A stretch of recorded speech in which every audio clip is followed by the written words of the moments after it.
Amasengesho yo kuzirikana amasomo. Mana ngwino umfashe nyagasani banguka untabare, nyubahe Imana Data na Mwana ari Mutagatifu nk'uko bisanzwe iteka nyubahe n'ubu n'iteka ryose. Amen. Indirimbo yumvikanye mu ijoro mu rusobe rw'amajwi menshi, Kiliziya yabimburiye umuseke maze yerekeza kuri nyagasani amizero y'isi. Indirimbo y'ibyishimo n'imibabaro yumvikanye uyu munsi uhiranye n'ituro rihebuje, aho Kristo ashaka kubw'umusaraba we gushinga isezerano. Ni muri Mwana tumurikiwe na Roho dushobora kugira icyo tubwira Data, ni no muri we Imana isubiriza abantu bayitakambira. Turangamiye iburasirazuba dutegereje ibimenyetso by'umunsi. Kristo agomba kuzaza mu ikuzo, kandi urukundo rwonyine muri twe nirwo rushyikira Pasika ye. Zaburi ya 9b, isengesho ritabaza Uhoraho ngo adukize abadutsikamiye. Niwe uzakiza abakene ababatsikamiye. Nyagasani, ni iki gituma witaza ukihisha mu bihe by'amage, mu gihe mugira nabi yigamba indushyi zifatirwa mu mutego yazishandikiye? Umugira nabi yirata ko yageze ku ntego ye, kuba yabonye icyo yifuzaga, bigatuma atuka Uhoraho akamusuzugura. Umugira nabi ashinga ijosi agaterera agati mu ryinyo, ngo nta Mana ibaho. Ngubwo ubwenge bwe. Igihe cyose ibyo akora biramuhira, n'ubucamanza bwawe buramurenze, abanzi be akabasuzugura bikabije. Akunda kwibwira ngo ndi ndatsimburwa, no mu bihe bizaza nta cyago kizankoraho. Akanwa ke kuzuye imivumo, ibinyoma n'uburyarya, ajunditse ubugiranabi n'ubugome.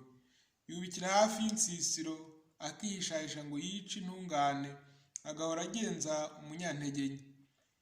Arubikira nk'intare ibunze mu gihuru, akubikira ngo asumire umunyabyago, agasumira umunyabyago amuroha mu mutego we. Arabanza akabunda agatega, maze uko yakabaye akiroha ku banyantege nke, yibwira ati Imana ntibyitaho. Yahishe uruhanga rwayo, ntacyo igera ibona. Igice cya 2 cya Zaburi ya 9. Banguka Nyagasani Mana, twerekezeho ikiganza cyawe. Uhoraho haguruka, Mana kinga ukuboko, we kwibagirwa abanyabyago. Kuki umugira nabi yasuzugura Imana, akagenda yibwira ngo ntacyo uzamutwara? Nyamara wowe ubona ishavu n'amarira, maze ukiyemeza kubyitaho. Umunyantege nke arakwiragiza, kandi n'imfubyi ukayitabara. Burizamo ububasha bw'umugiranabi, umuryoze ububi bw'ibyo yakoze, he kuboneka n'agasigisigi k'ubugome bwe. Uhoraho ni umwami w'ibihe byose, abatamuzi bashize mu gihugu cye. Uhoraho yumva ibyifuzo by'abiyoroshya, ukabakomeza umutima, ugahora ubateze amatwi, maze imfubyi n'abaryamirwaga ukabakiranura, kugira ngo ku isi hatazagira umuntu wongera kwigira umuhinza. Ube Imana Data na Mwana ari Mutagatifu nk'uko bisanzwe iteka wabaye n'ubu n'iteka ryose. Amina. Banguka Nyagasani Mana, twerekezeho ikiganza cyawe. Zaburi ya 11. Gutabaza Imana itabera yo ihana umunyakinyoma. Amagambo ya Nyagasani ni ukuri. Uhoraho tabara, nta ndahemuka ikibaho. Ukuri kwarazimiye mu bantu, icyabo ni ukwirirwa babeshyana, baryoshya akarimi n'umutima wuje uburyarya. Uhoraho naziba akanwa k'abanyabinyoma n'ak'abaryoshya akarimi bose. Bavuga ngo ijambo ni ryo ntwaro yacu, tuzi kwivugira ninde waduhangara. Kubera ko abanyantege nke baryamirwa n'abakene bakanganyira, jyewe ubu ngubu ndahagurutse, uwo ni Uhoraho bivuze, ntabaye uwo barenganya. Amagambo y'Uhoraho ni amagambo arongorotse nka feza iva mu butaka iyunguruwe karindwi. Uhoraho ni we twiringiye, uzaturinda iteka iriya nyoko mbi. Abagiranabi barabungera hose, n'ubwomanzi bukiyongera mu bantu. Kuba Imana Data nta Mwana ari umutagatifu nk'uko bisanzwe iteka, ubaye n'ubu n'iteka ryose. Amen. Amagambo ya Nyagasani ni ukuri, ayobora abiyoroshya mu butabera, agahishurira abanyabyago inzira ze. Isomo ryo mu ibaruwa ryo mu gitabo cya mwene Siraki, umutwe wa 11 umurongo wa 12 kugera ku 28. Hari n'abanyantege nke bakeneye ubunganira, nta mbaraga bakigira n'ubutindi bwarabugarije, ariko amaso y'Uhoraho akabarebana impuhwe, akabakura mu kimwaro cyabo, maze bakegura umutwe. Ku buryo abantu benshi babatangarira, amahirwe n'ibyago, ubugingo n'urupfu, ubukene n'ubukire, byose bikomoka kuri Uhoraho. Impano y'Uhoraho ihorana n'abantu bamwemera, kandi ubugwaneza bwe ntibuhwema kubayobora. Hari n'abakizwa no kwikota n'ubugugu, dore igihembo cyabo uko giteye. Bazibwira ngo nabonye agahenge, reka ndye utwanjye, ariko bazaba bibeshya ku gihe basigaje. Urupfu ruzabagwa gitumo, maze byose babisigire abandi. Ibyo wiyemeje gukora ujye ubitunganya, ubikomereho mu buzima bwawe bwose, kandi uzasazire ku murimo wawe. Ntugatangazwe n'ibikorwa by'umunyabyaha, ujye wiringira Uhoraho ubishyizeho umutima, kuko Uhoraho bitamugora gukiza umukene mu kanya gato. Umugisha w'Uhoraho nicyo gihembo cy'umwiringira, kandi umugisha we usagamba mu mwanya muto. Ntuzavuge ngo ese ubundi nkeneye iki? Ibindi bintu ntegereje ni ibihe? Ntuzavuge ngo mfite ibimpagije. Ni ibihe byago se byashobora kungwirira? Igihe cy'ihirwe amakuba aribagirana, igihe cy'amakuba umunezero nawo ukibagirana. Kuko umunsi w'imperuka bizorohera Uhoraho kugenzereza buri wese akurikije imyitwarire ye. Isaha imwe y'amakuba yibagiza umunezero, kandi ibikorwa by'umuntu bigaragara arundutse. Ntuzashima amahirwe y'umuntu akiriho, kuko iyo arundutse ariho amenyekana. Ibi ni ijambo ry'Imana. Turishimiye Imana. Les grandes règles monastiques de Saint Basile. C'est Dieu qui a mis en nous le désir de l'aimer. L'amour envers Dieu n'est pas matière d'enseignement, car personne ne nous a enseigné à jouir de la lumière, à aimer la vie, à chérir ceux qui nous ont mis au monde ou qui nous ont élevés.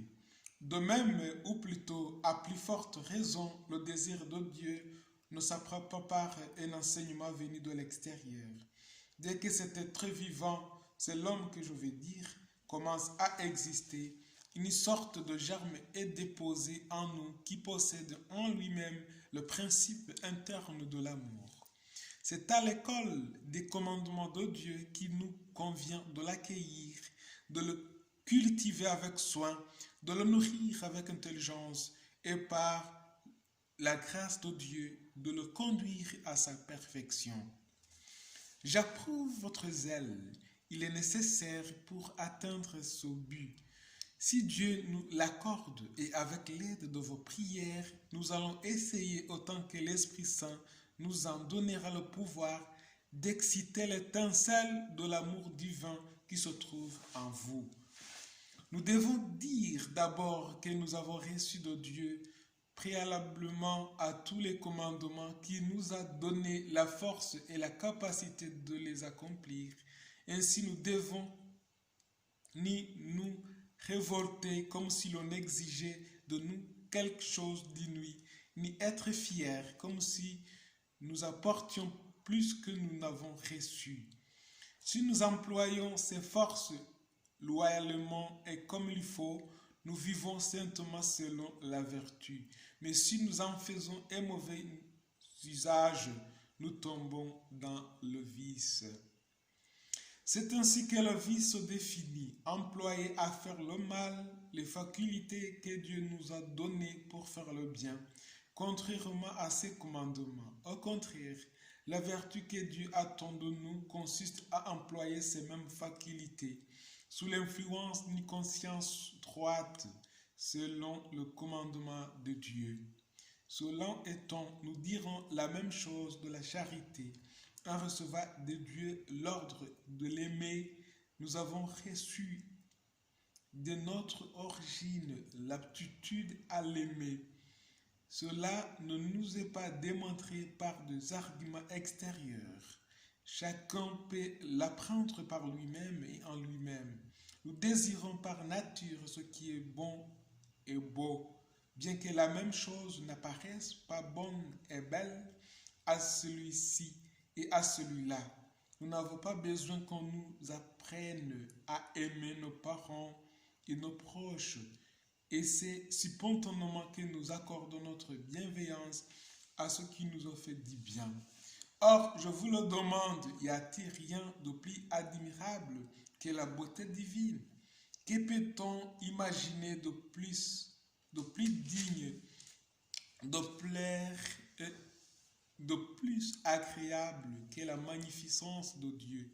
Y a-t-il un désir fort et violent comme celui que Dieu inspire à l'âme purifiée de tout vice et qui s'écrit sincèrement? Je laisse blesser d'amour. Les splendeurs de la beauté divine sont inexprimables et indescriptibles. Prions le Seigneur. Dieu éternel tout-puissant, qui régit l'univers du ciel et de la terre, exauce en ta bonté les prières de ton peuple et fais à notre temps la grâce de la paix. Par Jésus le Christ, notre Seigneur. Le Seigneur soit avec vous. Que Dieu tout-puissant vous bénisse, le Père, le Fils et le Saint-Esprit. Amen. Bonne journée.